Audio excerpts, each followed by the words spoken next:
TNA Victory Road 2007. Baby, the Impact Zone is rocking for the match of champions.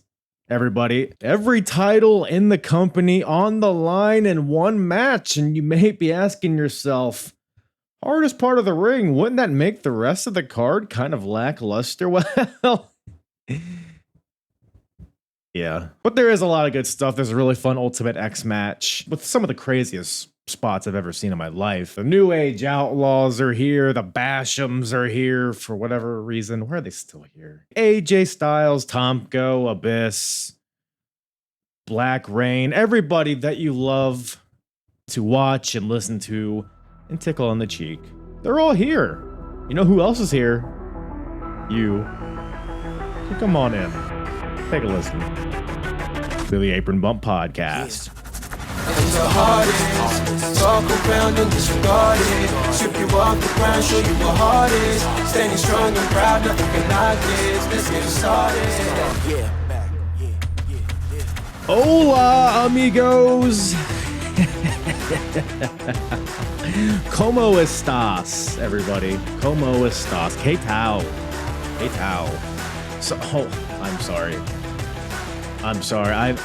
I've just returned from Spain, so I'm a little more cultured than last time I was here. My apologies. I forget.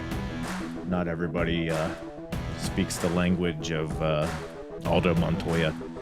Anyways, still waiting for my book. Welcome to the Apron Bump Podcast. I am your host, the hardest part of the ring. And we got a little TNA to talk about, everybody. Victory Road 07. Not that one. Not the Jeff Hardy one. But it is still a doozy. It's still TNA, and it is in its most raw form. The good, the bad, the ugly. All of it's here. All of the characters and the colors and the ridiculous booking decisions.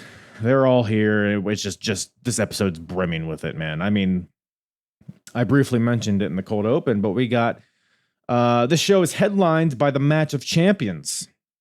What's the match of champions? Hardest part of the ring? Well, let me tell you. It is the TNA World Champion teaming with the TNA X Division Champion to take on the TNA Tag Team Champions in a tag team match. And it's winner take all. Well, not winner take all, actually, because that would be too easy. It's not winner take all, but you can win other people's titles depending on who you pin. It's all weird. It's all wacky. We'll get into it because there's a lot of weird decisions made with how they went about it. But like I said, we'll get into it. Speaking of weird, we got a Ultimate X gauntlet match because having an Ultimate X match is just too simple, I guess. Things like that. Like I said, Bashams and VKM, we're still continuing this bullshit feud with Christy Hemme, and we're introducing new characters to it. Like, I don't know, man. There is a lot of good stuff on this show, though. We got the debut of the Motor City Machine Guns as a tag team name. We got Bob Backlund still around, still wrestling. We're pushing forward, trying to make single stars out of AMW. James Storm and Chris Harris both have big marquee matches on this show as well. So it'll be interesting to kind of track that and see what went wrong on both occasions. But I will say one guy had a good showing. One guy had a less than stellar showing. But again, we get into the nitty gritty. We get into the weeds, as they say. And yeah, it's about that. I think we should get into it. But first, before we get into it, let me give a big old juicy shout out to my thick Italian sausage, Frank, from the Last Minute Wrestling Podcast. Returning to the show. Always a good time with Franklin. He's my go-to TNA guy. Loves TNA, and I love him. So it's just a big love fest, if my math is correct. So go check out Frank in the Last Minute Wrestling Podcast, wherever you listen to podcasts, as well as YouTube. It's on a bit of a hiatus right now, but a lot of this stuff is very evergreen. There's a lot of great interviews from people all over the wrestling industry. He's a great host. So even though maybe he hasn't dropped an episode in a while, it's definitely worth checking out because he's a very entertaining guy, a very handsome fella. So go check it out and follow him on all the social medias. I'll put all of his information in the description for you to check him out. He's a great follow on social media. While you're following people, follow me at Apron Bump on all the social medias as well. TikTok, Instagram. I'm on Blue Sky. I'm not in the habit of using it yet. I'm still skeptical if it's even going to continue to be a thing. But yeah, X, Twitter, all that shit. You know the deal. You know where to find me. Join the Discord. Also, season 2 of the Predictions League is about to end here at the end of the year.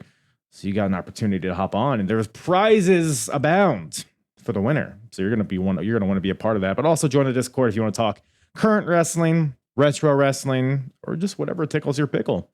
Play some Black Ops 6 with me if you want. I don't know. We talk it all there. So join the Discord. That's also in the description below. Before we get into the episode, I just want to remind you that I cover it all, baby. Promotions big and small all across the world, across 4 different decades. But if you tuned in here and you're like, by golly, I would like to hear about the history of TNA. Maybe you were a fan of TNA and you want to relive the nostalgia. Maybe you don't know a lot about TNA and you'd like to hear about it. Well, go to the link in the description is one option, but you can also go to apronbump.com, go to the episodes tab and select TNA, and that'll bring you to all of the TNA shows that I've covered chronologically, starting from Victory Road 2004, chronologically throughout the years where we're at now, Victory Road 2007.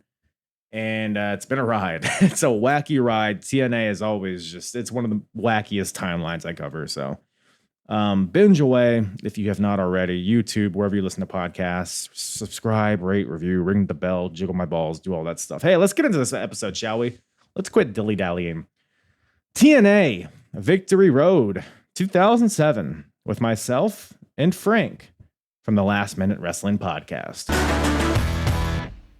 Did you guys have that show, Franklin, about the turtle as a kid? No, we did. No, No, we did not. We did not. I think it's a banger. Judging by your face, we missed a good one. I don't remember if it was good or not. It had a banger theme song, and that's what I think of whenever I think of you. Hey, it's Franklin, but you don't get it. So, but people listening will, maybe. I don't know. Thank you, listeners. Please let me know. Next time you're on, we'll do a Franklin rewatch, watch along. Maybe. Okay, I'll make sure that's what the people. I'll make sure to get up to date. Yeah. Well, we're up to date with TNA, or at least at this point in their history. Yep. Victory Road 07. So the main event, this whole show kind of revolves around the main event. The match of champions, where all the titles are on the line. I feel like they did this a few times in their history, and it never felt like a good idea. I don't know. What are your thoughts? Because there's no other title matches, obviously, on the show. So you got some stuff that kind of feels fillery, and I don't know. I think it takes away from a lot of the other matches on the show. I don't know. What do you think of it? I think that the match quality is always good in TNA in that era. And so even if there's no stakes, no titles on the line, except for one match, of course, like you get an entertaining program. And every match is like more or less 10 minutes, 11, 12. Like there's not super long matches. So it was easy to digest. Even for a fan like me that really I'm finding more and more difficult to digest like 20 minutes matches on a regular basis. So that was refreshing. But yeah, the idea of all the titles being a stake in just one match doesn't sit well with me. It doesn't make a lick of sense. And for reasons that we're going to explain later when we're going to talk about that match.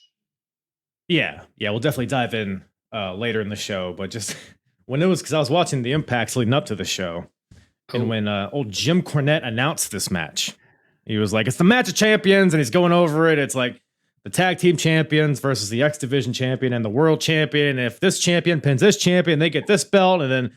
But if you pin the tag team champions, one person gets both the tag team belts, and you can hear the crowd in the background just like groaning, like, "Oh God!" It's so stupid, so stupid.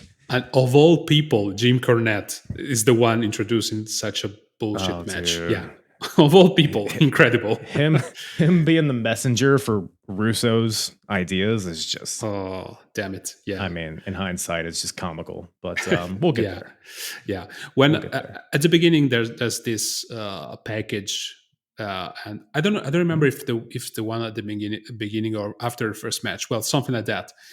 And I'm thinking, like, why would you want to not pin the world champion? Like, Right. Do you really need the next division championship? Well, I don't know. I don't know. There was a like later in the show, like in the middle of the show somewhere, Team 3D has an interview backstage. Yeah. And Devon, like, cause always Bubba's always the guy that talks. And Yes. Bubba's raring to start talking in this promo. And Devon cuts him off. He's like, well, I'm going to be the world champion because for 15 years, well, I've always wanted to be world champion. And then Bubba's like, whoa, easy. You want to be world champion? But I want to be X Division champion because I invented the style. I'm high flying. I want to represent. So it's like tongue in cheek. So they're like trying to give some incentive to win the X Division title instead, but it's all very silly. And it's just, again, I don't know. Just more foreplay for the main event. But sure. Before we get there, we start off with perhaps the match of the night, maybe. Oh, not to me, but yeah, let's keep going. We'll put a pin in that. Okay. Ultimate X. Well, fuck, dude. Ultimate X gauntlet match. Just hats on hats on hats. It's just so for no reason. Just put the guys in the match and let them fucking go for the X. But no. It's like the TNA meme. You can't just have the match. You have to have a battle royal to see who gets in the match, which is what this is. So it's 10 guys. It starts out basically like a Royal Rumble. It starts out with 2 guys. And then every 2 minutes or something, maybe 1 minute, another guy comes out and you eliminate people by throwing them over the top rope. And whoever is left in the match when everybody has entered, now the Ultimate X match starts, which at that point, I think it was like 7 or so people in the match, but yeah. Weird setup. What would you think about the over the top battle royal precursor to this? That was weird and it was difficult to understand. Like, I was like, okay, so I get it. You want to give a payday to more people, probably. To Puma? Yeah, exactly. And I don't think this is the first time that in our reviews that we've done of TNA that I saw that guy. Like, I was like, oh yeah, that dude. I think I already saw him once at least. He's shown up before, for sure. Totally forgot about him. Totally forgot about it. And thank you for coming, Peter Williams. Done a Canadian Destroyer. Now you're out. Like, that's all he's there for. Like, what the I mean, I'm happy whenever I see. I'm a simple man, Kyle. Right. Whenever I see a Canadian Destroyer done by Peter Williams, I'm happy. Everyone else should stop doing that. But Peter Williams, it's okay. I love it. But yeah, it was like, okay, I guess people just wanted to pop for that. And it was they gone. did. Look, the Canadian Destroyer in 07 was a deadly move. It was a match ender. It was. It absolutely was. Beautiful maneuvers, so inventive. But yeah, probably was the master of it. Yeah, and that was all we needed in that particular match. I mean, to be happy. I'll just run down everybody that's in this match. So we got P.D. Williams, Black Machismo, Jay Lethal, Elix Skipper, Shark Boy, Christopher Daniels, Senshi, Sanjay Dutt, Puma, the Guru Kaz, Sanjay Dutt, and Homicide. Yes, the Guru Sanjay Dutt is we'll see more of him later in the show. But so the match gets underway. Jay Lethal and Christopher Daniels start out the match. And then, one by one, people come in. Not too many things of note in the Battle Royal section of this. So you just mentioned the PD gets in, Canadian Destroyer, and then eliminates Puma after he hits it on him. And then Homicide eliminates PD right afterwards. Sure. And I made note of Elix Skipper coming out there because he hadn't been on TNA TV in like 8 months at this point. Oh, I didn't Diamonds know that. in the Rough. Diamonds in the Rough. You remember that little faction with absolutely don't. No, David Young and Simon Diamond? You don't remember this faction? Sorry. No. But you. The one that I remember, I cannot say at this very moment because, I don't want to spoil anything that's coming up later.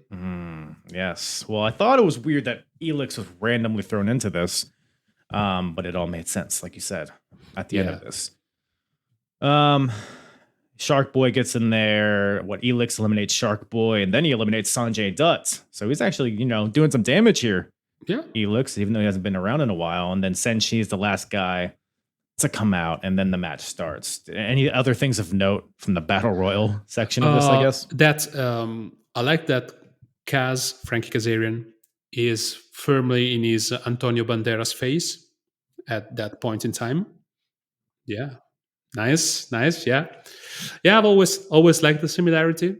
And and I love the fact that after all these years, he's still in TNA now. I mean, he went to AEW, we know ROH, but now is again in TNA. That's cool. That's a cool thing. Like big nostalgia pop from old Franklin Mandolini here. Yeah, absolutely. Either skipper didn't jump off of everything, but he almost busted one of his nuts, like falling from the side apron. I don't know if you caught that. Busted one of his nuts. Just one. Which one? Left or right? The left one, because it was on the right side of the screen. Like he was trying to climb the structure, like not really climbing. And somebody, I don't know, I don't remember who, like bumped into him, and he fell like for a shoot. And he really landed on the apron with just one nut. I could tell it was just one. It was painful to watch, and of course, I'm the only one in the world who noticed that. No, I mean, I'm glad. That's why you're here. You noticed the nuances. Yeah, absolutely. Is picking up. Yeah, Elix is edgy because obviously the spot everybody knows him for, walking the cage. Of course. Incredible spot. But it seems like every other thing he's ever done in his career has been a botchy or clumsy. So it's like, God, thank God that was the one that he hit, because if he would have fucked that up, that would have been. Yeah, and after that, he tried many times to do something similar and never, ever, was able to. Doing it like in his entrance, like he would get into the ring, and then he'd like walk on the top rope and moonsault in, but he'd like watch that even. So it's like, I don't know, man, but they're trying something with him, I guess. But we should note, actually, by the way, that I think this is the first Ultimate X where they didn't have the cables. Yeah, so it's not the cables. Yeah, with the structure, with the metal structure. Yeah, the Elevation X truss. If anybody knows what that is, that's basically what this is. Yeah, foreshadowing here. Well, this is after the first Elevation X, I guess. Oh, sorry. But it's interesting. It's interesting because that Elevation X match, Rhino and AJ Styles, it was like so tense. It was like so dangerous. It's like, who's gonna plummet to their death in this match? Yeah. But in this match, people are just climbing the X, which is the same height, and they're just falling left and right, and it's like, oh well, he fell. He's right back up now. It was kind of weird how the context of the match just makes it so different, but and I don't know if you notice. Speaking about various similarities and people looking like other people, Christopher Daniels here was really looking like a 2024 Simon Miller. Oh, you know what? Wow, that's a good call, actually. Yeah, with the beard and everything. And is Simon Miller an angel? Is he one of his apostles or whatever? Maybe. Probably a fallen angel. Well, maybe he's not fallen. Maybe he's a risen angel. Yeah. Come on, somebody write this down. Are we taking notes? On this? Are we taking notes? I don't know, but somebody let Simon know, or Johnny Sins. Right. Either of the two is fine. Johnny Sins. Yeah, they're all in the same family, I think. Yeah, on the same family. Daniels, Johnny Sins, and Simon Miller. But do they all have the same penis? Is the question. Probably not.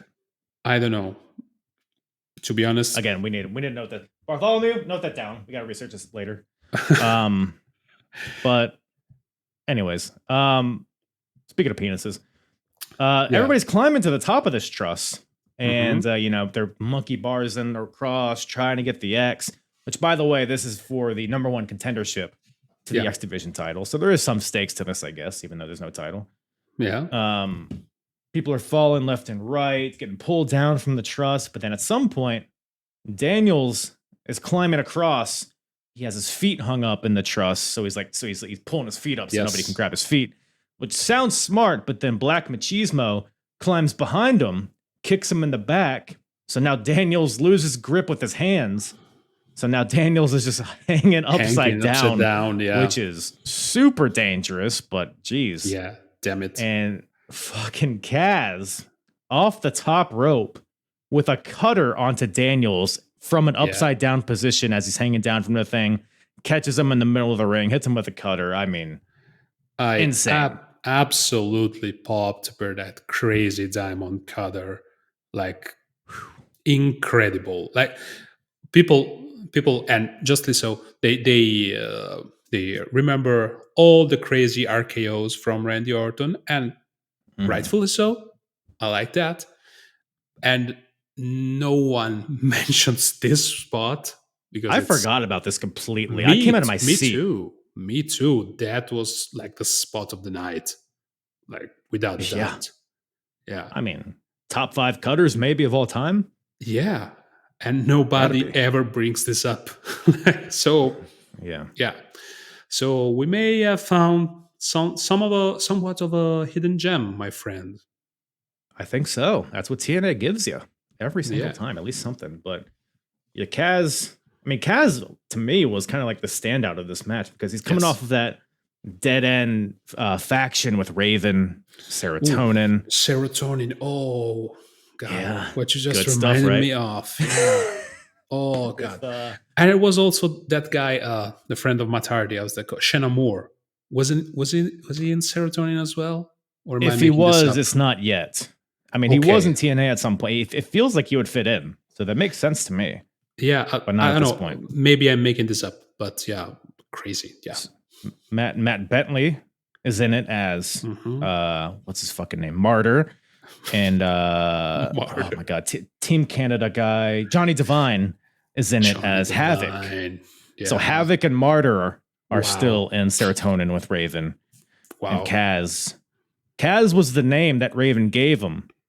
So he's just keeping Kaz, though, which I guess, sure, why not? Why not? But yeah, Kaz had a lot of good spots in it, like him and Elix Skipper walking across the top of the thing. Yes. I mean, gee willikers. It's crazy nobody broke their neck tripping. A good thing he didn't break his right nut, Elix, on the truss. You know what I'm saying? Yeah. And when they both fell from the structure, like Kaz hit hit his head badly, like from the whiplash. I don't know if you noticed that. I'm pretty sure it was concussed or something like that. He had really bad whiplash landing on the mat. I mean, that's got to be what, 15 feet bump onto the mat from just a flat back. I mean, crazy. I mean, it means nothing to me. I'm Italian, so I don't count in feet. But yeah. Oh, let's see here. How many meters is that? Is that 5 meters? I guess. I don't know, probably something like. I mean, if Big Show is 7 feet tall, that's like 2 meters and something. Okay, so 2 big shows. 2 big shows. That way. Two big shows fall. Yeah. For European wrestling fans, 2 big shows.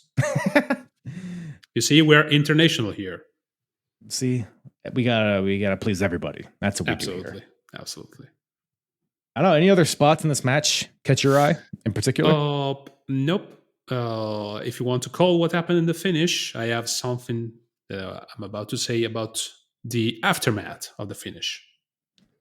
Well, yeah, we'll get right there. Well, first of all, I gotta call out this maybe the shittiest Spanish fly I've ever seen in my life from Kaz, but maybe he was concussed. He was concussed. Yeah, he fell awkwardly over. Was it Elix Skipper? I don't recall. Or Black Machismo, probably.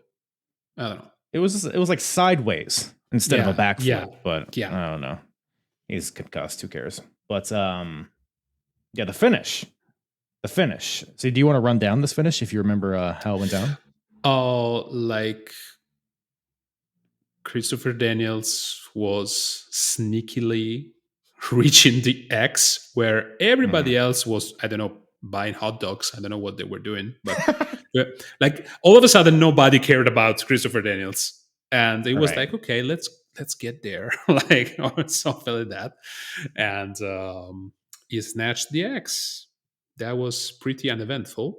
In my opinion, how did he the way he snatched the X? So Daniels was, monkey bars in his way towards the X. Black Machismo was also climbing on the opposite end. Mm-hmm. But Elix Skipper rips down Black Machismo, not Daniels. Yes. He rips down Jay Lethal. And then Elix and Senshi team up on, was it somebody? Was it Black Machismo still? So Elix and Senshi team up and they hit like a double team, like drop kick into a spine buster type of deal. And this all allows Daniels to win.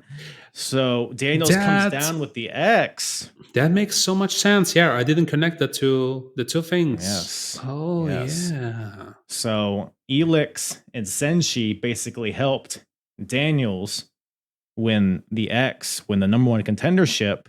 And anybody that knows their TNA history knows that this is one of the most what do you call them? The biggest factions, beloved factions in the early days of TNA. Triple X, not the Vin Diesel movie, but the wrestling faction.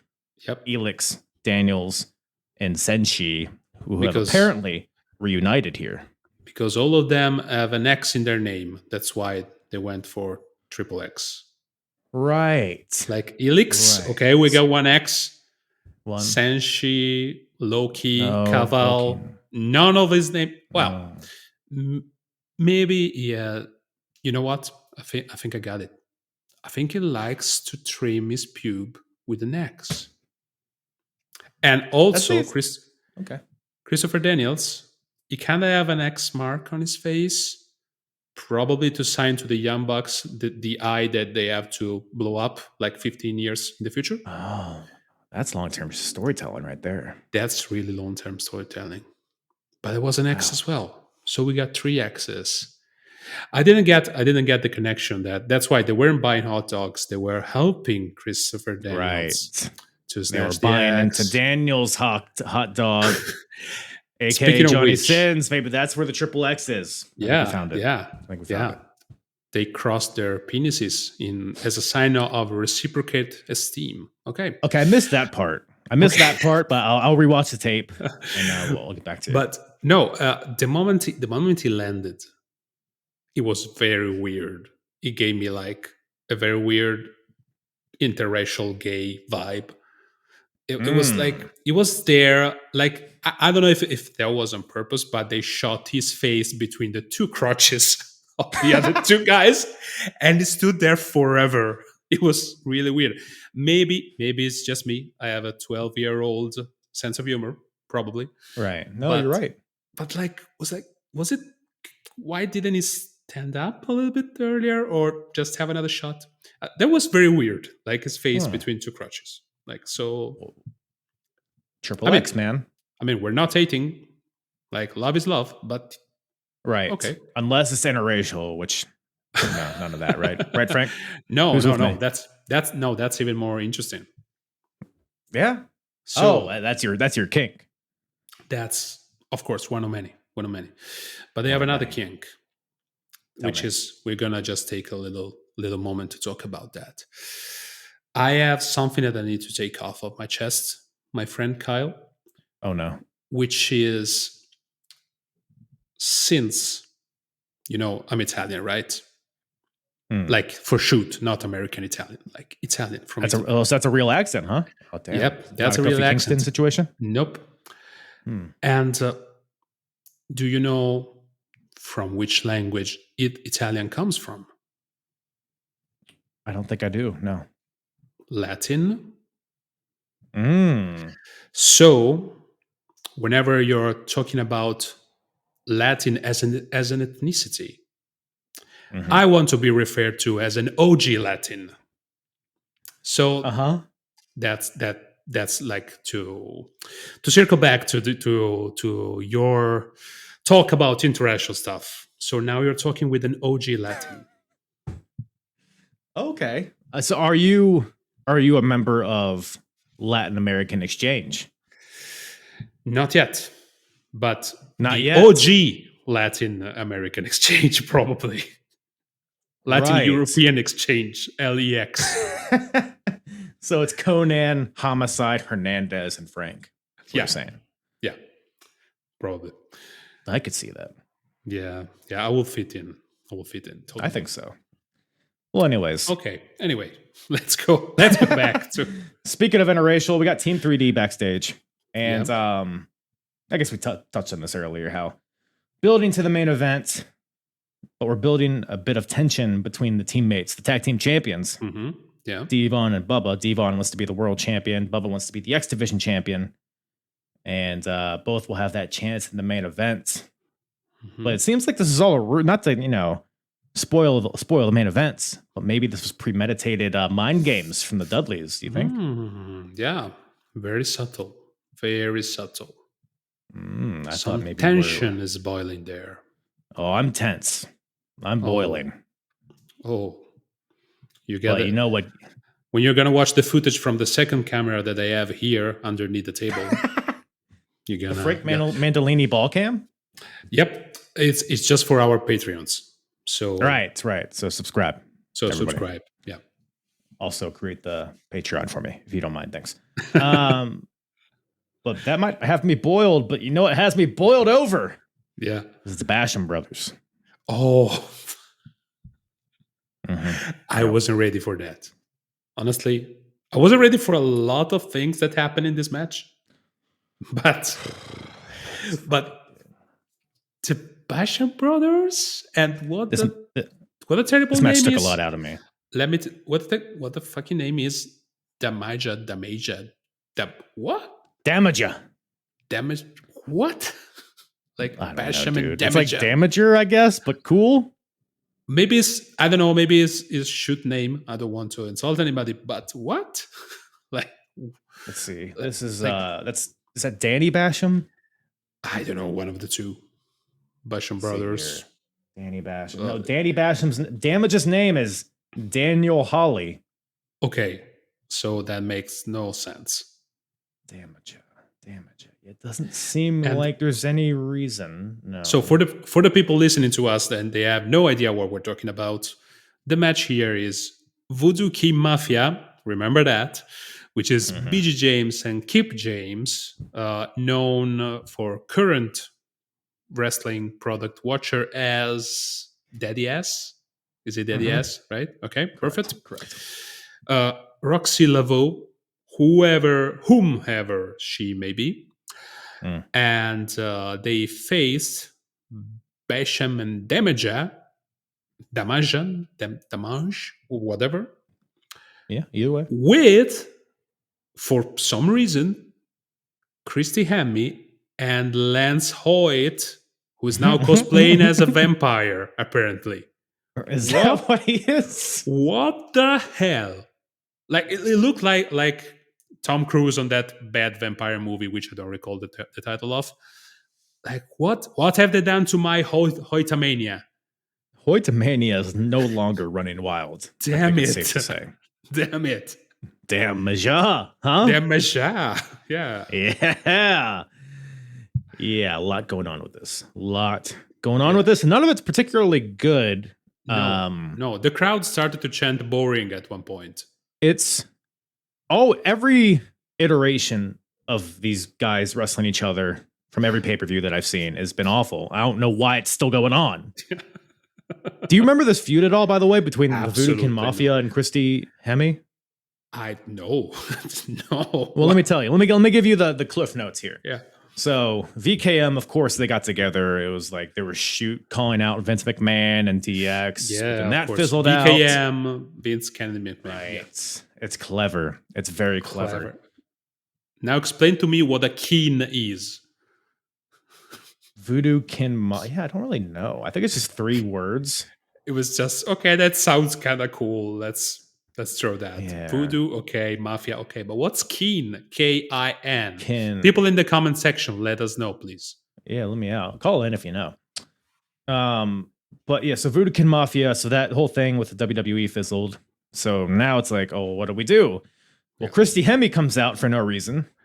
I forget which pay-per-view this was, but she comes out and she's like, women deserve better. There's no women wrestling, which is a valid point. But then she goes on to be like, you guys are out here disrespecting women and we deserve better. And then Daddy Ass is like, oh, you can suck on this. And he points to his dick, which is pretty much word for word what happens. And then it's just more like respecting women. Misogyny. But it's like Christy Hemme's supposed to be the heel here, and VKM we're supposed to cheer for him for whatever reason. Which even in 2007, it's like, what are you guys doing that makes you likable? Nothing. But then, so Hemi, obviously, she can't fight the two of them by herself. So Yeah. she recruits various tag teams to try to take down VKM. One of them was the Heartthrobs from WWE on Antonio Really? and Romeo. Oh, God. Yeah. Very short lived. I think they had like one match and then they were out of here. And there might have been like one other team. I don't As remember. opposed to the 7 matches they had in WWE. Yes. Yeah. Yes. Very, Okay. yeah. Legendary run. Legendary run. Legendary. Yeah. But then Hemi stumbles upon the Basham brothers, now known as Basham and Damaja, and they got a win over VKM at some point. Actually, no, there was one point where they took out BG backstage, so it was a handicap match against Kip James. They beat Kip, and then VKM. There's a rematch, and I don't even remember who won that match. And now we have another match for reasons again. Which, like, why? It's none of this is good. The crowd's not responding to it well. The rest, you could see that it's not good. Nobody's getting over. It's like, why are we continuing to do this? It's so frustrating. Now we interject Lance Hoyt into the equation because I think it was Slammiversary. Yeah. After VKM versus Basham's, Lance Hoyt, who was a friend of VKM, turns on them and aligns with Basham's and Hemi, and then now Lance Hoyt and Hemi are like a romantic couple. They're like making out during this match. Yeah, it turns on BKM because of the power of pussy, I guess. I guess I will. Yeah, I mean, he would rather have sex with Christy Hemi than Road Dogg or Billy Gunn, which is valid. And Lance Hoyt, vampire, I guess. He's like if there was like a porn version of Twilight. Yes. And he's like he's like a porn vampire. You know what I mean? Yeah, like but a secondary character, not one of the main ones. Right. Yeah. Right. Yeah, but he's like the henchman to the main villain kind of deal. Yeah. Yeah. Yeah. Or whatever Triple H did in Blade Trinity. Right. That same role, more or less. Yeah. And then, as if we need more goddamn bells and whistles to this, VKM introduced a new member, a female member, to combat Christy Hemi, because they needed help, I guess. Yeah. Roxy Laveau from New Orleans, Louisiana. They continue to remind us that she's from New Orleans. Yeah. Because voodoo. Okay. And I felt bad for her.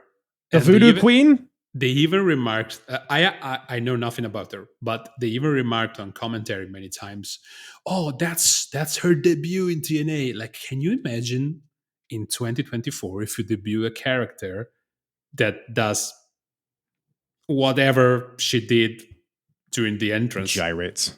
Like, people will shit on her, both literally and figuratively, like for months. Like, Twitter will never stop talking about that. Like, oh God, poor girl. Like, that was a terrible way to be introduced. Yeah, and like to your point, I was interested. Like, I didn't recognize her when she came out, so I looked her up, and it's not like she was a former WWE wrestler or anything. It's just Roxy. Yeah, I mean, I think she would actually go on to have like a somewhat successful career in TNA. Yes, as Roxy. Yes. I like vaguely remember the name. I can't tell you any of her matches or whatever the hell she does, but. Me neither. Yeah, pretty underwhelming debut here. The crowd didn't respond at all to it. No. And the fact that Jack Sparrow was culturally relevant at that time clearly was a mistake. Little piratey. I think they were going for zombie. Like, TNA wanted her to be like a zombie voodoo, like whatever the hell, but she just looked like a pirate, to your point. So yeah, I think there are even like pirate chants from the crowd in between the "this is boring" chants. So. Yeah, I don't know. Match itself, I don't have a lot to say about it. What do you think about it? Oh no, less than stellar. Very boring, actually. Hands down, the worst match on the card, in my opinion. Probably, yeah. I mean, it was Basham's kind of just doing heel tag team things in a very bland manner. At the end, Lance Hoyt interferes with a chair boot to Kip James while the ref is distracted. But BG comes back and with a chair shot to Damaja and Kip pins him for the wins. Even the finish is boring and kind of clunky. So, and afterwards she did the Dominator, like the Roxy did, yes. Roxy, sorry, she is Roxy. Did a Dominator to Christy Hemi, which is Bobby Lashley's move. At the time, it was the finisher of Bobby Lashley. Good call. That's a good call. It was pretty good Dominator, though. Yeah. No hater for that. Yeah. So, I mean, 1 star out of 75 because of that. I mean, that Dominator is the best part of this whole thing, which is, I don't know. Not a very stellar introduction of Roxy Laveau, but I think she would recover. I don't know how long BG James is there. It can't be too much longer because I know Kip James becomes cute Kip at some point with the beautiful people. So I don't know. We'll see. Basham's also, I mean, they can't stay alive. I was surprised that they even made it multiple pay-per-views. I had no recollection. Match. I had no recollection that they were even there. Well, I'm glad to reignite that memory for you. Thank you, Franklin. You're welcome. You're welcome.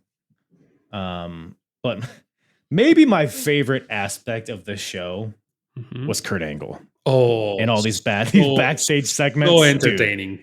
He's so fucking good.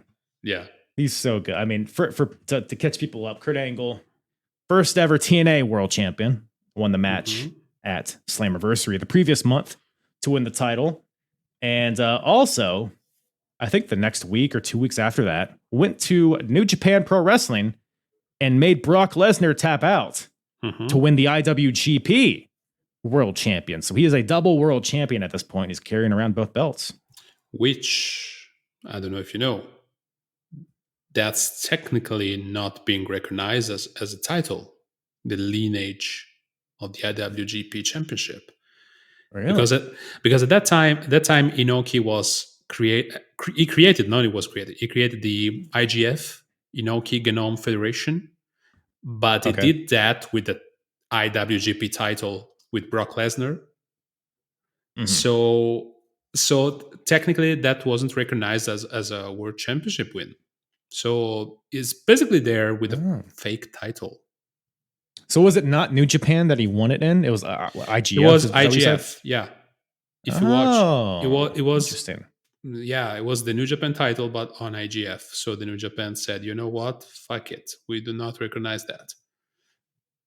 Makes sense. I think if I remember correctly, we may have to double check that one. I think that's Shinsuke Nakamura, the one who defeated Angle, and he brought back the title to New Japan. I have a vague recollection of that. Wow.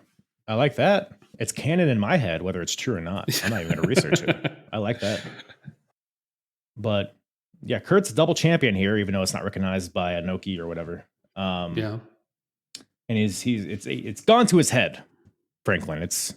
He's just he's a madman, this Kurt Angle. He's finally leaning into being a dickhead, cocky asshole. The suit, the goofy small glasses. His sunglasses are like what you get when you go into a tanning booth. Like that just cover your eyes. They're so silly looking, but I love them. Oh wait, eyes? Aren't those for the nutsack? Eyes? Oh, I've been tanning very wrongly my whole life. Okay. Are your balls that separated where sunglasses cover both of them? It depends. It depends how big the sunglasses are. But yeah, let's move on. Let's dive into this. Well, we get more Kurt. It's like a running thread throughout the show, but he's here in a backstage interview. He says he's coming with backup to his match later because it's going to be 3-on-1 in his eyes. Yeah. Even though he's teaming with Joe, but Joe wants to kill him.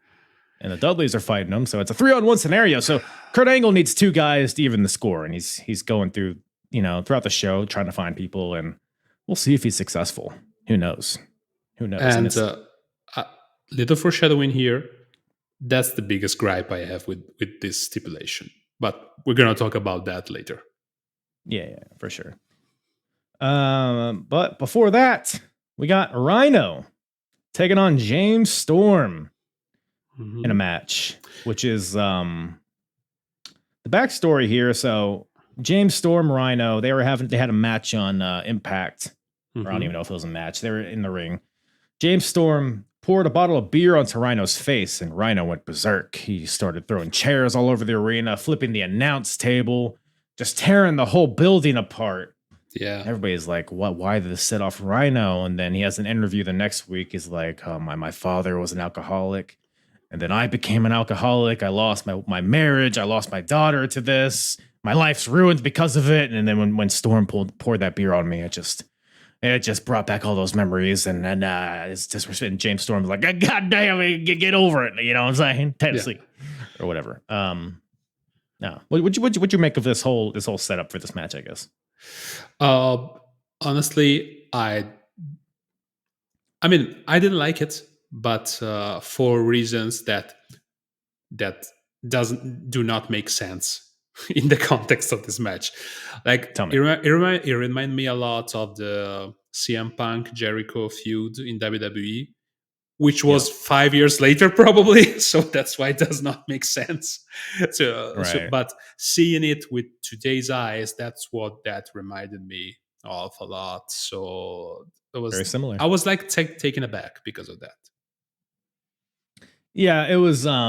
And they would do this with like Jeff Hardy over the years too. It's kind of right. Unfortunately, a staple in wrestling. But I thought it was a pretty effective, because Rhino's always just kind of been in the mix, but this gave him kind of a layer to his character, I thought. Which is pretty interesting. And then it gave James Storm some heat, which he's like a day one guy. It felt like they were hell bent on his singles career taking off, which it never really did. It felt like, but it was an okay match. I mean, it's a lot of crowd fighting, which my brain turns off when they go into the crowd. It's like, oh, nothing important's going to happen here. They're going to throw each other into the barricades, whatever. That gives a shit. But or into Gail Kim's titties on the poster, which is exactly exactly what happened.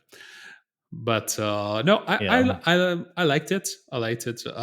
I don't know if I'm sure you heard that. Like, the place came unglued when they started the match. Like, the crowd was so raucous. Crowd loves Rhino. I dare. Yeah. And I mean, probably after the match that they just saw, they wanted something extremely different. So whatever you put in front of them, they will pop. But yeah, that was great. That actually got me really, really into the match. But I have a question for you. Do you know why Rhino has a D suit on his gear, like in the back? Is it Detroit? Okay. Oh yeah, it's from Detroit. I thought, like, was it Dino? What's going on there? Dino. What's going on there? D. I'm pretty sure that in WWE he always had an R behind his back. I don't know. Does WWE have the R trademarked? The letter R. They own it. So from now on, we have to avoid every R. Otherwise, we're gonna have to pay royalties to them, right? Or royalties. Good. That's a good first. You were tested. Yeah, but you accomplished it. So Ino's out here beating up on James Storm. The referee. No. We're not doing that. We're not doing that. Too much of an effort. Yeah, Rhino. I mean, he's a big wrecking ball of a man, and that's what she said. What's the? Get in the ring. Rhino's unhinged and he's just throwing his body at James Storm, and James is like judoing out of the way and using his momentum against him. So good, simple story they're telling in here in this match. I do have a problem with the finish though. So in the middle of the match somewhere, James Storm grabs his beer bottle, his patented beer bottle. Yes. The referee the referee does not take the beer bottle. He asks James Storm to put it down, not to put it out of the ring, not to throw it out of the ring, not to give it to somebody ringside and have them, get it, dispose of it somewhere. Hey, James, put that glass beer bottle on the mat underneath this turnbuckle. Keep it there and don't use it. Don't you use it later in the match, Buster, but keep it right here. Keep it right in arm's reach, but don't use it, James. Yeah. And wouldn't you know, the finish comes when Rhino goes for the gore, but James Storm grabs this beer bottle, smashes Rhino in the face with it. The ref is distracted for some reason. I don't remember why, but then James Storm gets the win from this beer bottle, and pretty brutal aftermath. But the match is, well, I don't know. That's pretty solid, I guess. It was the passion of Rhino, now with Polaroids and beer. I like that. Yeah, I like that. weird So, combination, but some people like it. and after, by the way, Jackie Moore, who was with James Storm, she was kicked out in the beginning of the match, but now she's back after the match with some rope. She comes out with rope, and they hog tie Rhino to the ropes in the ring, and some brutal chair shots from James Storm to Rhino, like right in the fucking face, unprotected chair shots to the face, which are always hard to watch. But yeah, and and by the way, we are like 1 month removed from Benoit. Oh my god, yeah. So yeah, like take it easy. That's good. Yeah. Jeez, yeah. But Jackie also has a pony keg full of beer out with her, and they just because why not keg of beer? Because who doesn't have just a little keg of beer with them? You know, if you have to beat up somebody, that's what you do. But playing into Rhino's, aversion to alcohol, and they tie him up and pour beer into his mouth with more chair shots. Even after all this beer, just for no reason. After the fact, just he's right in the face. Not even the top of the head, just the face of Rhino. It was just brutal beatdowns. That was hard to watch. Yeah, hard to watch. I guess that was the idea, though. So I guess it was effective. But yeah, in hindsight, a little rough. Yeah, they really, really wanted to push James Storm as this new top heel in the Federation. Absolutely. Yeah, like I mentioned, he's like a foundation guy of TNA, day one guy. So I guess they have a sweet spot for him and his tag team partner, which we'll touch on a little later. So, but neither of which ended up being very successful. But we'll touch on that more later, I guess. So, but after that, salute. Gracias. So. Sorry, I'm back from Spain, everybody. I speak a little Spanish. I'm a little cultured. Oh, yeah, absolutely. Hello, siento. Wow. You really, really honed your craft. Sí. That's what she said. Right. Yeah. I learned a lot from Carbonaria. La Carboneria. Carboneria. That's what I said. That's exactly what I said. That's exactly what you said. Yeah. Okay. Nice. But I know you were like, you're watching the show, you're like, this is all right, but it could use a little bit more Bob Backlund. Absolutely. Yeah, because what else do you need in 2007? Bob Backlund. Bob Backlund and Jerry Lynn versus the debuting Motor City Machine Guns. Yeah, you have to establish the future WWE Tag Champs. And what you do, you put them against one of the longest reigning WWE champion of all times. Again, very smart. I'm sure that's what they thought. I'm sure that's exactly what they thought. Yeah, they were like, these guys, they're going to be on top of the tag team world here in about 20 years or so. So, yeah, but I don't know, man. The Bob Backlund versus the Motor City Machine Guns is just a hilarious styles clash. Like the fact that they exist in the same era is hilarious, much less having matches against each other. Yeah. It was fun. I mean, what did you... I suppose that was not a regular tag team like Backlund and Jerry Lynn. I think it was really thrown together. So no, yeah. Weren't there any other two guys for the debut of the Motor City Machine Guns? On the face of the earth. Bob Backlund had been feuding with Shelley and Sabin for quite some time now. At Slammiversary, it was Bob Backlund versus Alex Shelley, just in a one-on-one match. Sure. But I guess Jerry Lynn is here to even the odds, I guess. And it's just kind of a generation battle. You got the old guys versus the young guys. If you think of Bob Backlund, his successor, much like Lex Luger was supposed to be the successor to Hulk Hogan in the WWF, the successor to Bob Backlund, it's Jerry Lynn, of course. Right. Everybody, they're always synonymous with each other, Jerry Lynn and Bob Backlund. You can't really name one without naming the other one. So exactly. If you say Jerry Lynn, nobody will say Rob Van Dam. No, they will say Bob Backlund, of course. The same, within the same sphere. Yes. Yeah, I get you. I get it. Well, they're here, and they have Jerry Lynn and Bob Backlund's interview before the match. I don't know if you had they hate video games, they hate profanity. That's pretty much No, the gist. honestly, I skipped over that one, but now I'm regretting my decision. No. You gotta go back and watch. It's just so like, who gives a shit? Shut up, you old geezers. Oh, wow, fantastic. But on the other side of the coin, you have the Motor City Machine Guns, who are currently aligned with Kevin Nash, also from the Motor City. Of course. And it seems to me, which I wasn't familiar with this, but I think Kevin Nash created this, the little hand gesture. Oh, was he? Oh, I think it was like a joke. Because Kevin Nash is very tongue-in-cheek at this point. Yes. He's like an X Division ambassador or whatever the hell. And yes, he's brought these guys together. He's like, you guys, you know where you're from. He points to his hand. And now all three of them are doing it. It's funny to see the first draft of the Motor City Machine Guns, which is the first time that they're referenced as that team name. But they have like the goofy like gear. It's like matching gear, but it's not quite what it's supposed to be. And they got the goofy poses, the three-way pose with all of them. It's like, I don't know. What did you think of this version of the Motor City, the guns here? Actually, I did not know that was the debut.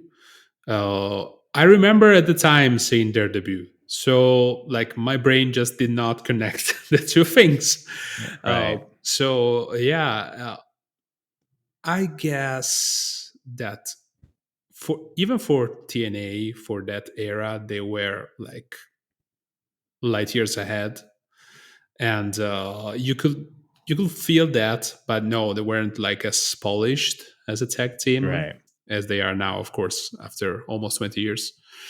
And but with the weirdness that this match was, I think it was a good debut, and they were highlighted quite well. Mm-hmm. Yeah, I mean their chemistry is already there between these guys. I mean the running poetry and motion drop kick, the combination offense. Like one guy had a European uppercut in the corner, or Shelley did, and then Saban hits a haluva kick, and then they're doing all these double teams and double drop kicks. Like everything's super smooth already, even in this early iteration. Some of the character work is, because as of right now, they're just like the shitty little kids, basically the cocky young guys. That's the extent of their character, but they're entertaining, I guess, both from character perspective and in ring. So it's no shock they would be as successful as they are. Yeah, and just one thing about the match I want to say was like towards the finish, we have Backlund like doing like a double arm suplex of sort, and he basically threw Shelley, I think it was Shelley, onto his tag partner on Jerry Lynn, which collapsed after receiving another human being. I don't know what the fuck was going on there. And then Kevin Nash just entered the frame and said, okay, let's lay the worst big boot ever. He had one move to do, and he's just, oh, God. That was fantastic. That was my favorite part of the match, by the way. Yeah, Kevin Nash lumbers in there, shitty big boot. Was it Jerry Lynn or Backlund? Probably Jerry Lynn. Yeah, that sounds right. He's more disposable. I think Jerry Lynn. I don't know. And then the machine guns hit their like a double enziguri combo move, and that gets them the win. Yeah.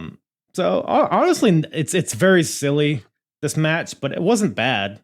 It was mostly, Bob Backlund didn't have a lot of ring time here, other than the beginning. There was one spot in the beginning I did like from he had Saban and a full Nelson. No, Saban had him in a full Nelson.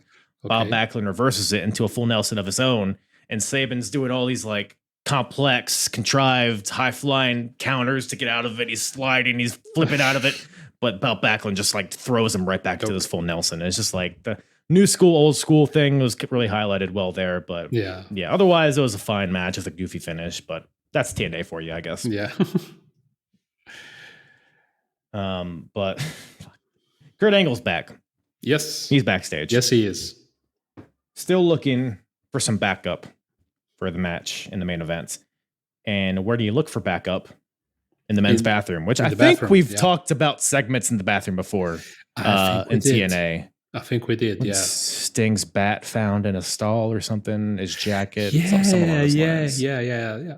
There's a lot going It's a on in theme. TNA's bathrooms. Like A lot going on. like more so than the NXT parking lot. So yeah. Damn, that's a good call. That's a good call. What's You more see, dangerous? you see how I switch back and forth in time with such ease. Seamless. You're such a 'Cause pro. That's what happens when you're a PWI journalist. You should learn, Kyle. I'm trying. I'm trying to soak it all in. Yeah. Trying to soak it all in. Suck it all in. Let me. Speaking of sucking it all in, Kurt Angle goes into the bathroom. Yep. And he finds Black Machismo, Ooh, Jay Lethal in there. My question: what was Jay doing in the bathroom? He had his hat off and he was just doing the ooh yeah, like the finger, and he's like spinning around. Like what was he doing in there? I mean, dude, we are all wrestling fans. Like, haven't you rehearsed your entrance at 3 a.m. with your wife looking at you and thinking, Right. what the fuck did I just marry? So he's practicing his entrance in the mirror. That's what you're telling me. Probably. That makes sense. That makes sense to me. Probably. Not to your wife.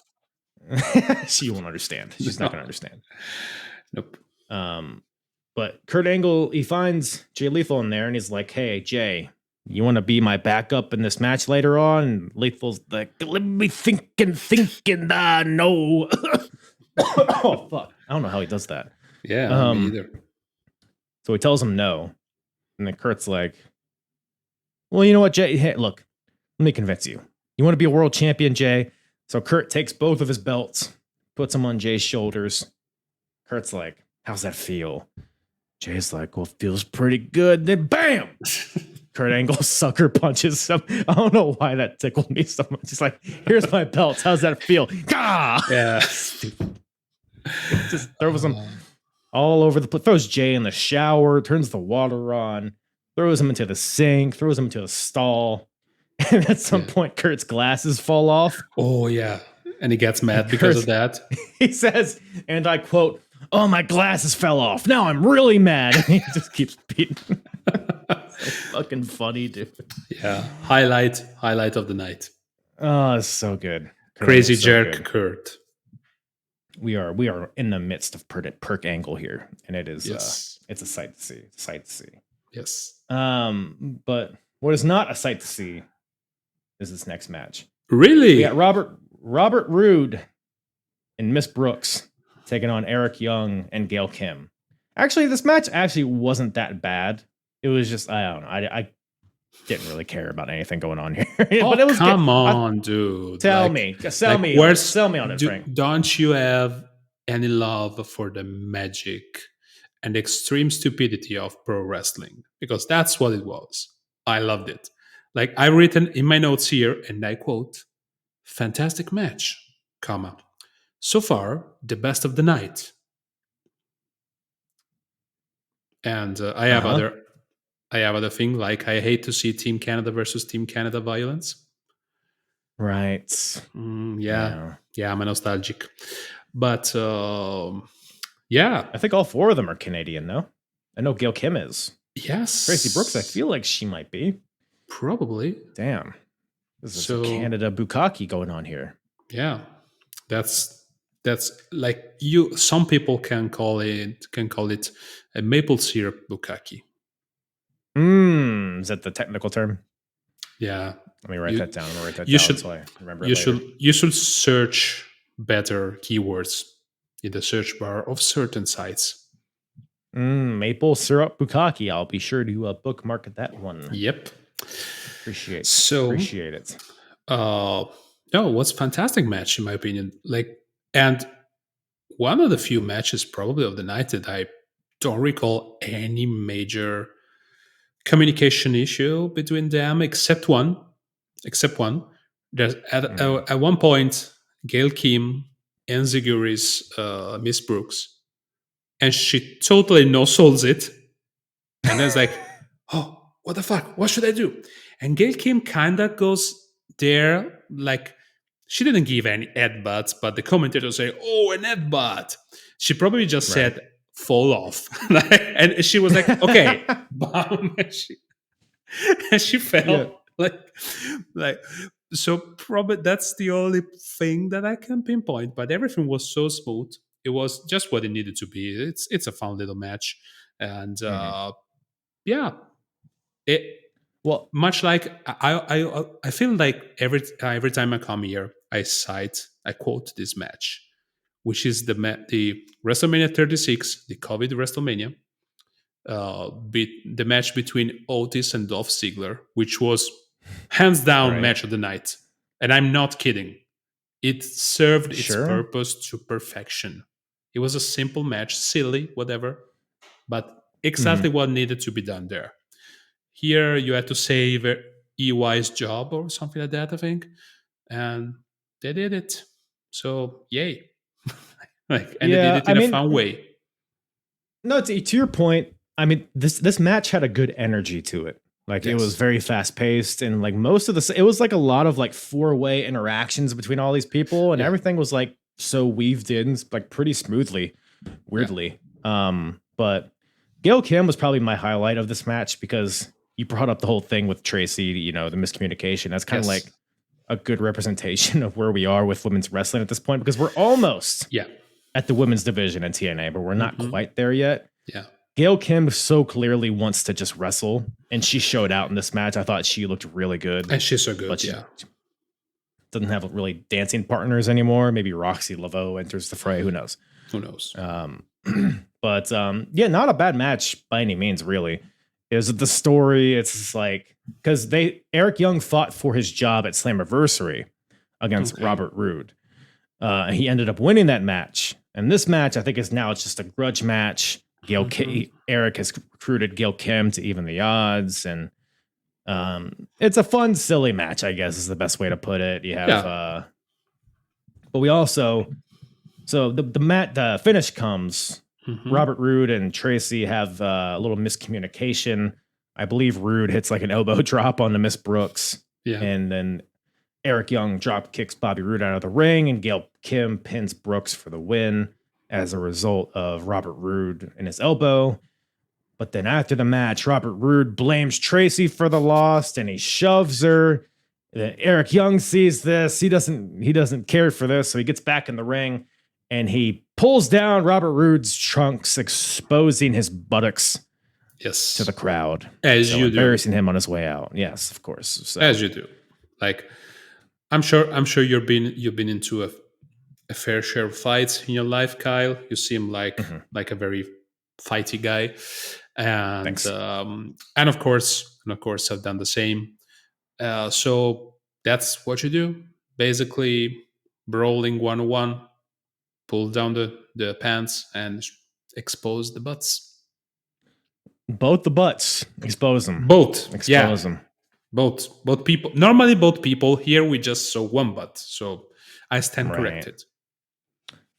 Yeah, I guess that is actually probably a good way to kind of quell the hostility. You know, you're getting ready to fight somebody, and then you pull down their pants and maybe kiss them a little bit. I don't know. Let's see. I'll try that in my next fight. There are movies that start like this, actually. Right. We've all seen those. But that's a whole different podcast. Documentaries, mostly. Yeah. Right. Those watching on the Patreon. Yes. Understand. Yes. You know what I'm saying? Wink, wink, nudge, nudge. Well, Kurt's back. Yeah. Kurt Angle's backstage. Well, actually, first it's Christian and his coalition. Yeah. Backstage in their locker room, prepping for their matches later in the show. Kurt Angle enters their locker room, and Kurt goes to Christian. He's like, "Hey, can I borrow your guys?" That being Tomko and AJ Styles. Let me borrow them for the night. And Christian's like, "What the fuck? No." And then they leave, basically. And then Sanjay Dutt enters the locker room. I guess he was hiding in a locker or something. I don't know. I'm not going to question it. That's again your highlight of the evening. This is the Guru, Sanjay Dutt, of course. I mean, of course. What Kurt is about to do to the Guru. He says, cool. Sanjay gets in. He's obviously the Guru. He's about peace and love. Sanjay's going on about how he wants unity between everybody. But he also wants donations to the Ebola fund. Yeah, What for was the this about? kids in Kenya, he says. What the Mm. fuck? That was a very real thing back then. I think it still is. But that was I think we were like in the midst of an Ebola break at the time. And I Mm. was like, what the fuck? It's like in February 2020. You say, oh yeah, during this very silly wrestling program, let's raise some funds for the COVID kids that are dying. Like what? Like, okay. He just Okay. wants peace and love, Sanjay. Okay. He's trying to help. But Yeah. Kurt doesn't respond to this well No. because he tells Sanjay he doesn't like Sanjay's smile. Yeah. He yells at Sanjay, "Stop smiling! Stop smiling!" And Sanjay's like, "I can't. I love you, Kurt. I can't. I love you. Keep saying that." And then Kurt Angle, Your he's impression like, of Sanjay Dutt is very spot on, by the way. Sanjay's holding this, what do you call it? A symbol? The symbol, symbol. And which I guess is for collecting the donations. And then Kurt's like, Yes. "Oh, yeah, sure. Hey, can I hold this symbol for a second?" Which is like a red flag. Of course. If you're fighting with somebody and they ask to hold the thing that you're holding, it's never going to end up well for you. Of course. So, but Sanjay's a big dumb idiot. So he hands Kurt the symbol, and then Kurt is like, "Oh, it's a nice little symbol." Bam! Bashes Sanjay in the head with it, rams him into the lockers. He's like punching Sanjay, Yeah. but he's like saying stuff. It's like every word is a punch. It's like, "I'm not gonna donate, you stupid bastard." It's so funny, dude. Yeah. And then Kurt's like, "All right, here's your donation." He drops like a $5 bill on him, and then he walks away. But then Kurt turns around. He's like, "Oh, on second thought, no, let me have that back." It's Yeah. so good. Great. It's so good. And all of that was just to get into the right mood for Braden Walker, Knock, knock. who's there. Brain Walker. I'm gonna knock your brains out, or whatever the fuck he said. I was hoping for you to like use the knock joke. I was really hoping for that. We're not yet into his Braden Walker phase, but I can feel it in the air. Oh, we are on a red hot course towards it. That's for sure. Yeah, absolutely. So how we got here, basically, Slammiversary, the King of the Mountain match. Chris Harris basically he was in the match with Christian. Mm-hmm. The finish came when Chris Harris speared Christian off the ladder, so therefore costing Christian the world title. But it also made Chris Harris stand out, and now Chris Harris and James Storm, they had their feud. Now they've separated. Now Harris is trying to stand on his own, and now he's here against Christian to try to make a name for himself, and that's basically the backstory. My question to you, Frank, is that do you think Chris Harris made a name for himself in this match? I don't think so. Like, it wasn't like a bad match. No, it was not, but really not memorable. I try to look at my notes here to get some help to my memory, but apparently it wasn't that noteworthy, and I didn't take a lot of notes except the Unprettier was stolen. Yeah, there's a lot. Like, it's kind of just like a whatever match, and then Yeah. like everybody starts going for their finishers. Chris Harris hits his Unprettier onto Christian, Yes. which is not as clean, but No. you know, got to the same result, I guess. But only gets a 2 count. Christian fights back. Hits his own Unprettier only for a 2 count. So Harris showing some resilience here. I guess that's what we're trying to push forward. I like it. A lot of good, close calls here. At one point, Christian exposes the turnbuckle, but then Harris ends up catapulting Christian into this exposed buckle into a full Nelson bomb, and only for a 2 count. So there's some good stuff here. Like towards the end, it's okay, but to your point, not super memorable. And I'm watching this, and I'm like, because in hindsight, we both know Chris Harris never really made it as a singles guy. Yeah. In TNA. So I'm going into this match being like, well, this is probably going to be a bad match because there's got to be a reason why he didn't go far beyond this. And I'm watching it, and I'm like, it's an okay match, but not bad enough to like ruin your career or anything. No, but then, yeah. But then we go ahead. Christian chair shot, frog splash, 2 counts, whatever. But then who comes out, Frank? I don't want to body shame anybody, but it was a very overweight Dustin Rhodes because at the time, natural. Dustin Yeah, at Rhodes. the time we know that he was going through a rough patch. Let's put it that way. And it was, I mean, I was really sorry to see him in that state, knowing what we know now Right. that he was going through at the time. And I'm so happy he turned his life around, and he looks incredible now at 55, whatever how many Yeah. years does he have. But yeah, it was very weird and off-putting, in my opinion, Mhm. and was a bit of a fuck finish after the distraction, basically, with Tom Yeah. Cole. Yeah, it was very weird because Dustin Rhodes comes out in a black suit. Yeah. And commentary reminds us that the last time Dustin Rhodes was on TNA TV, he was teaming with AMW. So I'm sure that's Okay. for some reason. He has some sort of gripe with Chris Harris. I'm not super clear why, but I'm sure we'll get that explained on Impact or whatever. But Dustin Rhodes comes out, and on the opposite tunnel, Mhm. Tomko comes out to help Christian, his stablemate, as the ref is distracted with all this tomfoolery. Yeah. Dustin gets in the ring. He grabs Chris Harris's handcuffs that Chris Harris brings to the ring. Dustin grabs the handcuffs, smashes Harris on the back with it, and then Christian rolls him up for the win. So Christian gets the win due to interference from Goldust, or shall I say, Black Rain.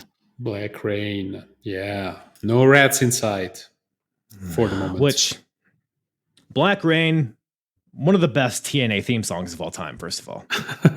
Yeah. Cool, kind of a cool presentation, but like I don't remember it being good. And if that's what Harris is doing after this, I feel like that's why Harris didn't take off, is because he's entering this dead end feud with Black Rain, which Dustin Rhodes. He's a name, he's a big name. I get it, but I don't remember it being good at all. But also, if you think about it, like in the history of TNA, this pay-per-view was in their mind probably the pay-per-view where they wanted to launch James Storm as a heel, like for the future, a new main eventer top heel, and Chris Harris probably was being launched as a new top babyface. Yeah. It didn't really work. I mean, I thought the Storm stuff was at least pretty effective on this show. Yeah. But and even Beer afterwards, Money, I guess it was one of the main heels. Never really the top guy there, but right. But Chris Harris, God no. Yeah, it's fascinating because Chris Harris, I mean, he's not bad in the ring. No, he's not. I don't know. He's an okay promo, I guess. I think it's unfortunately in this time in TNA, you got so many guys coming in. I think Booker T is about to come in. And then the main event scene, I mean, Kurt, Joe, you got, I mean, everybody, AJ. It's just, I think it was very crowded. Yeah. With both the up and comers and the guys coming from WWE. So it was just, he's got lost in the shuffle at some point, but yeah, don't know. Black Rain, I'm sure didn't help matters, but I don't know, man. Any other thoughts on that? No, on those shenanigans. No, yeah, definitely not. Well, let's get into something hot and spicy here. We got AJ Styles and Tomko. Tomko's back. Christian's condition versus the team of Abyss and Sting. Boy, howdy. So the Abyss and Sting dynamic, I guess, has been going on for quite a while. They've had world title matches. They've had what was the match with the casket that got raised up to the ceiling? Final sacrifice. I forget what the fuck Ascension or something like that. I don't Millennium. know. I don't remember. No, goofy gimmick matches. Yeah. I mean, the supernatural stuff. James Mitchell. How James Mitchell didn't want to relieve Abyss from his clutches, but then Sting was like, Abyss, you're your own man. It's this like power struggle, and then Abyss doesn't want to listen to Sting, but Sting believes in Abyss. But now it's all culminated. Now Abyss and Sting are finally, bonded together. Abyss uttered his first words on the Impact before this. He was even shown backstage without his mask, but with Sting face paint. So they've created some sort of unity with each other, and now they're here facing Christian's coalition, who attacked Abyss pretty brutally about a month or two ago Yes. with various concertos and barbed wire bats and bloody and Abyss. And but it's almost more about the Sting and Abyss dynamic than that. But honestly, I didn't hate this match at all. I didn't really have any expectations for it. I thought it was pretty good. No, me neither. What do you think about There was my only pick, like the bone of contention I have with this match, is there's at a certain point there's an obvious cooperation between Abyss and AJ Styles. When Abyss was it was climbing at the turnbuckle, then it was waiting, then AJ came. That was a bit clunky, and in the end, like, it's the spot where everybody flies off of the turnbuckle, and the last one to fly was Sting, which classic high flyer Sting. Yeah, it was an okay match. Really felt like a filler because of this pay-per-view, as we mentioned earlier. Like, when you don't have title matches, you gotta create something for like the top guys that don't have to challenge for their titles. But yeah, it was an okay match, and I love the Abyss. Like, the MVP of this match to me is Abyss. And whenever I see him wrestle, especially in this area, he was kind of a leaner at that point in time. I always think, man, like, he never went to the WWE to wrestle. Like, he could have been something else there. Like, this what ifs. I think if there's one TNA guy from that time, other than AJ Styles, of course, that could have really done good things in WWE, probably was Abyss. Especially like in this time period with like in WWE, you got Undertaker, who's like at his prime at this point physically. Yeah. Even Kane is still, pretty good shape. I mean, he still has a world title reign in him. So that whole dynamic would have been awesome. Think about like Abyss versus Rey Mysterio or something like that. Even with smaller guys of that era, that would be very good. Well, I'm glad you bring that up because Abyss and AJ Styles, whenever they have matches against each other, they're always awesome. And that was probably the highlight to me from this match was anytime they had interactions. Yeah. Great chemistry. So Abyss versus like a Rey Mysterio or like a Shawn Michaels even. Yeah. Would have been awesome. Yeah. Would have been awesome. Absolutely. Where do we stand on Tomko? Is he good? I have, in my notes, whatever happened to Tomko. So that's Didn't he get fat at some point? So basically, when he was the lackey of Christian in WWE, right? Then when Christian left, like, did he leave as well at the same time? Why is he in TNA all of a sudden? I don't think they left together at the time. No, I think Tomko, I don't remember how their partnership ended. Yeah. Was it during the draft maybe when Christian went to SmackDown? Probably. And Tomko stayed on Raw? I don't remember, but no, me neither. Me neither. Tomko, he's got a cool look. I guess he's a big dude. He's a strong dude. There's some spots in this match. He's gorilla pressing Sting. And he like throws him and catches him and fall away slam. And he's hitting choke slams on Abyss. Like, he's a physically imposing dude. Like, probably in the 80s, he would have been like a Road Warrior type of wrestler. Right. Somebody who's like, don't really need to wrestle or talk. Just have to look menacing. Like, he has the look, 100%. But whenever he wrestles, it's not bad, but it's not even memorable in any way. And whenever he talks, he's not a good talker. I think he's like a good background guy. Yeah. Like, because he feels, there's like some sort of genuine feeling about him. It's like, I never feel like he's acting. Like, I feel like that's who he is. There's something to him, his like bodyguard mystique he has to. I think he plays that role well, but I just don't think he had anything beyond that. But I don't think like a big run for this guy. I don't think that was what the audience, what their appetite was at this point. So, he was fine. He played this role well, and then AJ is always great. Sting's great in this match. And it took the pin after a very good Black Hole Slam. So I like the finish was very good. Yeah. Tomko goes for a clothesline onto Sting, but Sting ducks, And Tom goes momentum from this missed clothesline, runs him right into Abyss, who hits the Black Hole Slam for the win. So good win. I'm surprised it was like a clean finish, like maybe the only clean finish on the show. Probably. I thought we were going to get some James Mitchell tomfoolery to play into the match itself, but that wasn't until after the match. Yeah. Where James Mitchell comes out. We've already seen vignettes on Impact about how Judas Macias is coming, otherwise known as I remember that. What was his name? Mil Muertes. Mil Muertes. For any Lucha Underground fans out there. So he's about to debut. I guess it's going to be after this show because he doesn't show up here, but Mitchell basically foreshadows it after the match. So I remember that debut, and it was bad, guys. It was really bad. I don't remember a lot. I kind of remember what he looked like. I don't remember a lot about like what he actually did. And I'm looking forward to this car crash because isn't this like where Relic comes into? Yeah, after a while, Relic comes as well. But Which I don't know if you've heard. I mean, yeah. I don't know if you've heard, Frank. Yeah. Is there any secret that I should know about that name? No, I think it's just a name. I don't think there's anything to it. Nothing spelled backwards for sure. I think it's just a name. No, Relic. Yeah, rolls out of the tongue. Yeah. Okay. Yeah. So speaking of rolling off of the tongue, what's up?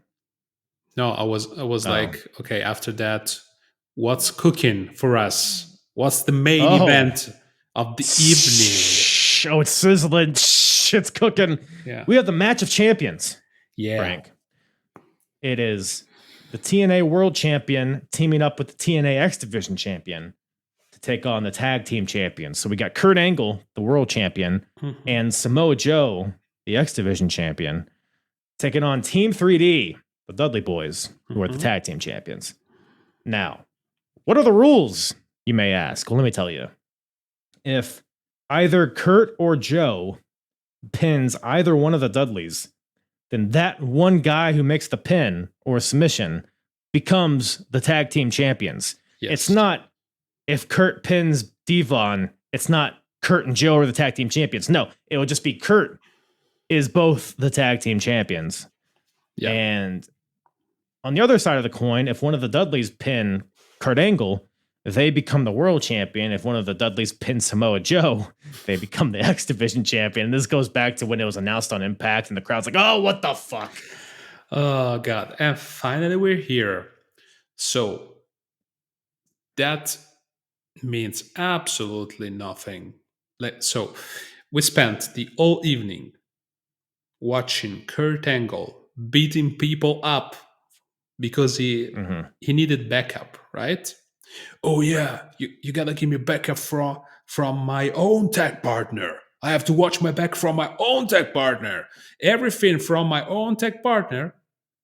Then, if the tag partner wins the match and pins, it doesn't become the new World Heavyweight Champion.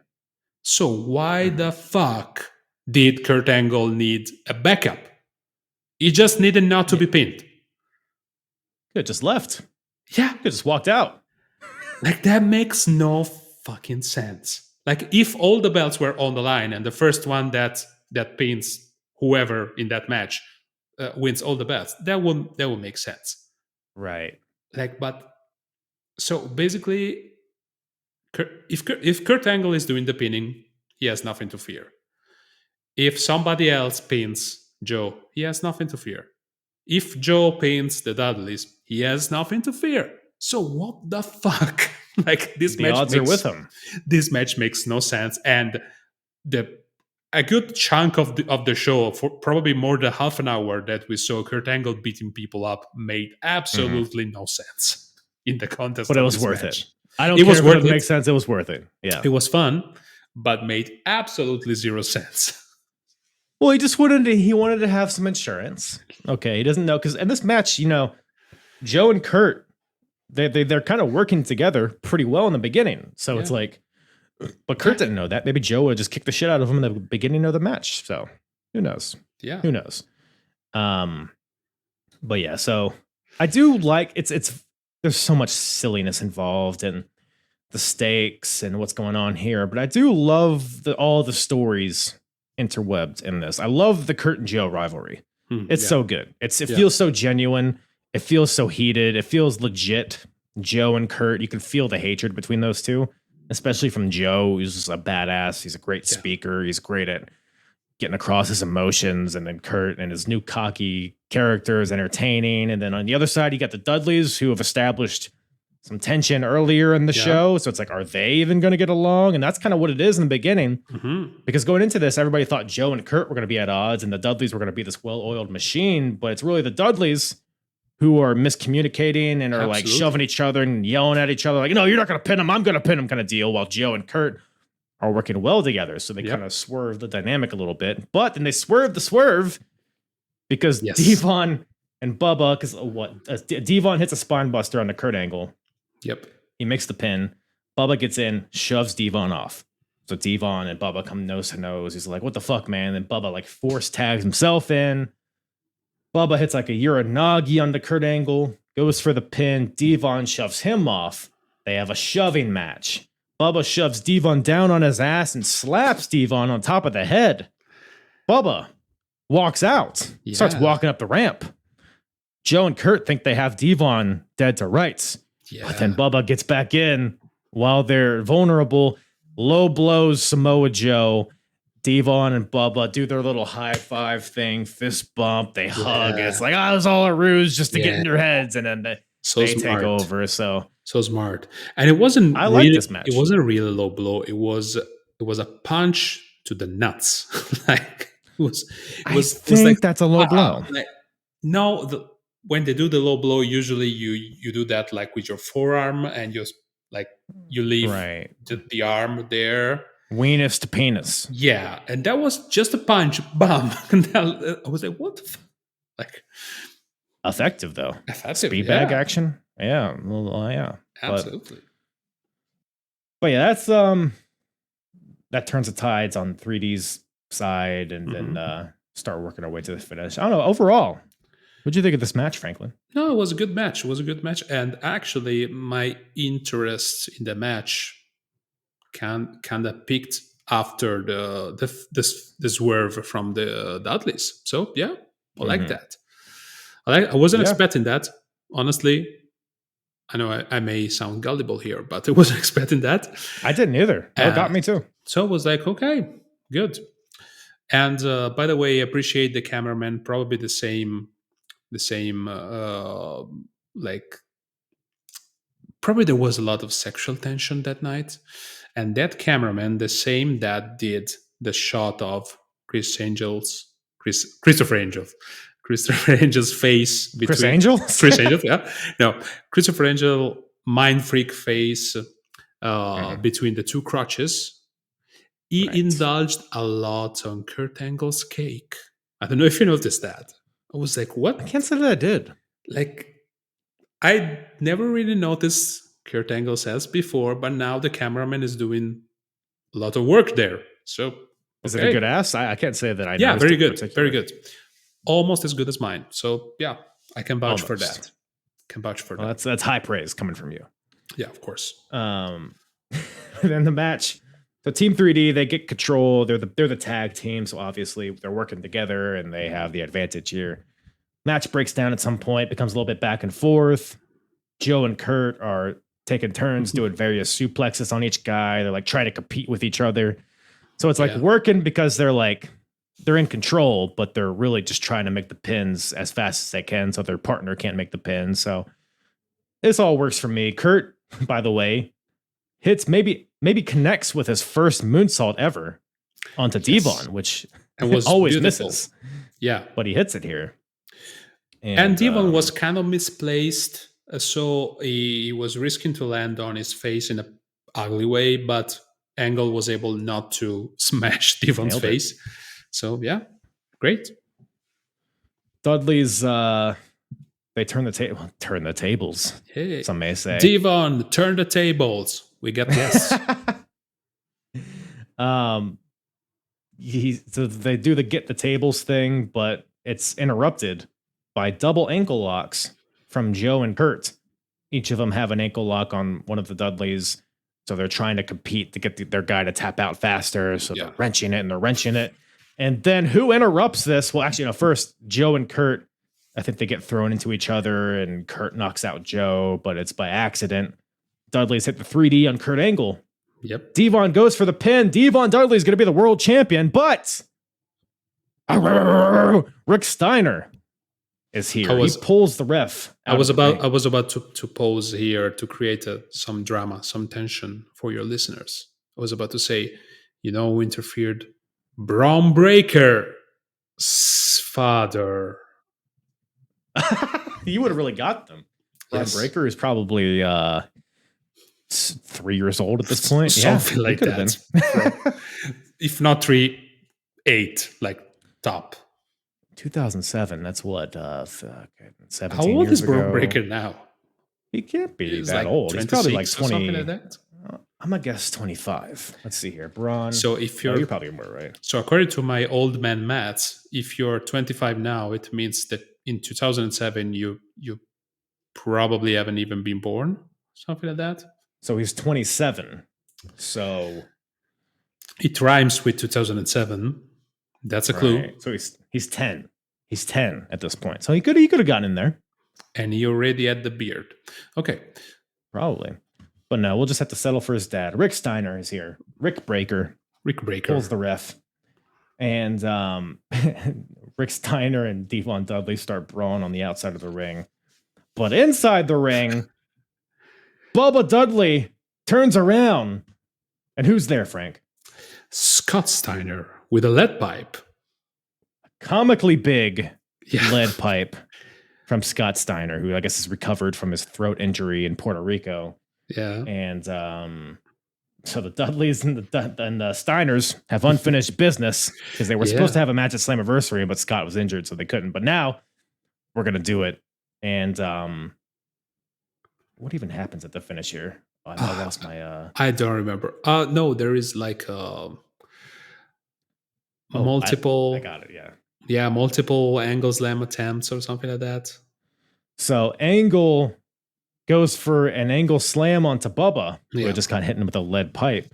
Yeah. But as he has Bubba up, Joe with a chop block, which takes out Angle, but also Angle still hits the angle slam.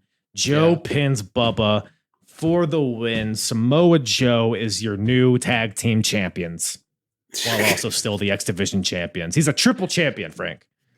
But he's the tag team champion, he's the X Division champion, and he's the tag team champion. So, yeah, absolutely. That works.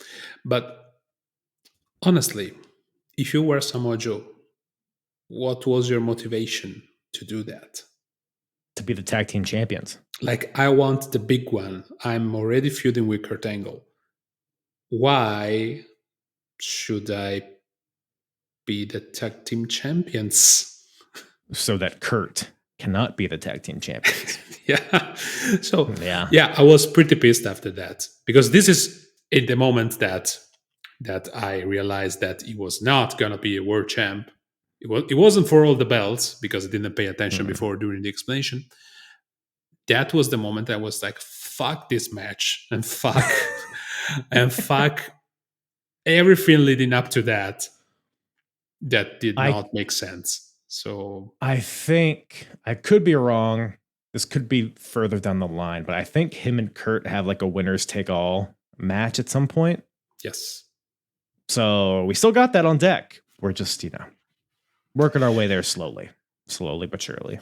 Yeah. But I don't think it's Joe that wins that one. So you might be sad, but fun finish. It was a very, very creative finish. It's also on Impact the week before.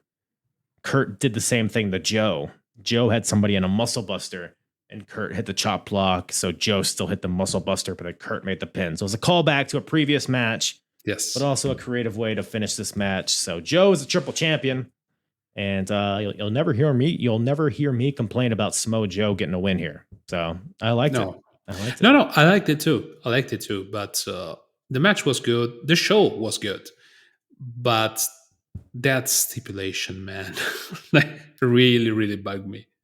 Classic TNA. Stupid stipulation with the most talented guys in the world. Yes. It's just, TNA, it's always a treat.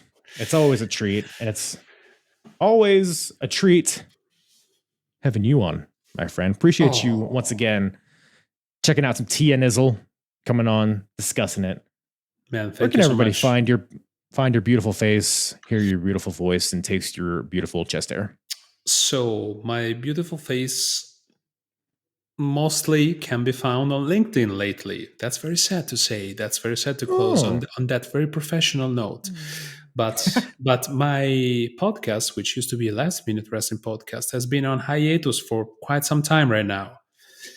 So will it be resumed? Who knows? Probably when I invent a 48 hours day. So until then, you find, looking at my shoot name here, that you see here somewhere, you can find me on LinkedIn. Come say hi, because after the Apron Bump podcast, what do you want to do with your day? Go on LinkedIn and be sad.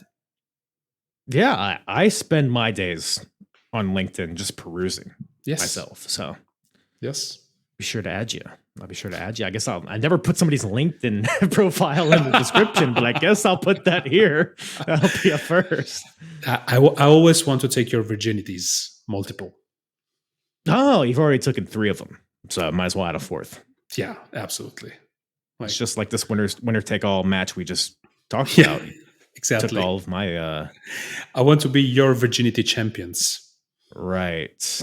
Scott Steiner, the lead pipe, that also comes into play. Similar deal. Who knows? Well, anyways. Yeah. I don't know how to end shows. Can you take us out, Frank? Yeah, absolutely. So if you want to check the best wrestling podcast in the world, you have absolutely to subscribe to the Apron Bump. And you know why? Oh, yeah. Because it's gonna send you free fit pics. Not his free feet pics. Not his feet. Some feet. Who knows? Do I gotta take these pics myself? No. You can stole it. You can hack somebody's phone and stole their feet. Who knows? Well, that's good. I have bad feet. I have Filipino double jointed toes, and they look like monkey feet. So I don't know if there's probably an audience for that, though. Probably. I think people will pay a lot for that. I'm really good at grabbing stuff with my toes, so that there's probably something in there.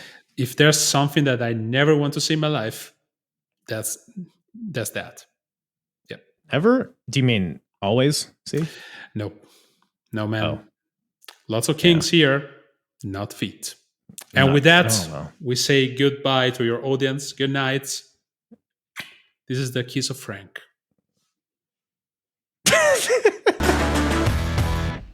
Once again, thank you to Frank the Tank from the Last Minute Wrestling Podcast for joining me on this episode. Always a good time with my boy Franklin.